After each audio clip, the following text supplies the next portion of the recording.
Guys, anong religion ng mga ito? Naniwala sila na mas mataas pa ang anghel kaysa Panginoong Hesukristo. Ang kaunti ang ating Panginoong Jesucristo kaysa sa mga anghel. Kapatid na Bobby, bakit po ang banggit ay mas mababa ng kaunti ang Panginoong Hesukristo? So ng kaunti sa mga anghel na tagalangit, ang ating Panginoong Jesucristo, dahil sa siya po ay tao at hindi po espiritu. Mas mataas pa daw ng kunti ang anghel kaysa kay Jesus. Dahil tao lang daw si Jesus.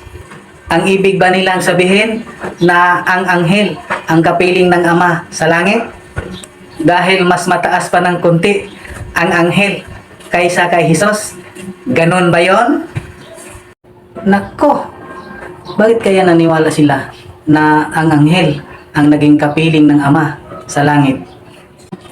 Malinaw naman na mabasa sa talata sa Biblia na ang Panginoong Hesukristo ang siyang kapiling ng Ama sa langit. Mabasa yan sa 1:1-18.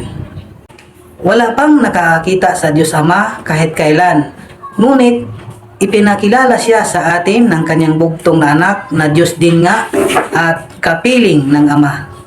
Anong klaseng religion ba ito na hindi naniwala na Diyos ang ating Panginoong Hesukristo? Malinaw na nakasulat sa Biblia na Diyos ang ating Panginoong Hesukristo.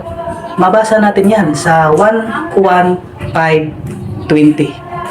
Alam din nating ang anak ng Diyos ay naparito sa mundo at binigyan niya tayo ng pangunawa upang makilala natin ang tunay na Diyos at tayo nga ay nasa tunay na Diyos sa pamamagitan ng kanyang anak na si Hesukristo.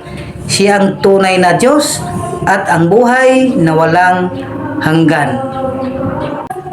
Kawawa kayo pag umanib kayo sa iglesia na ito. Walang kaligtasan sa kanilang sikta. Lalo na, tao ang namuno sa kanilang iglesia. Amen.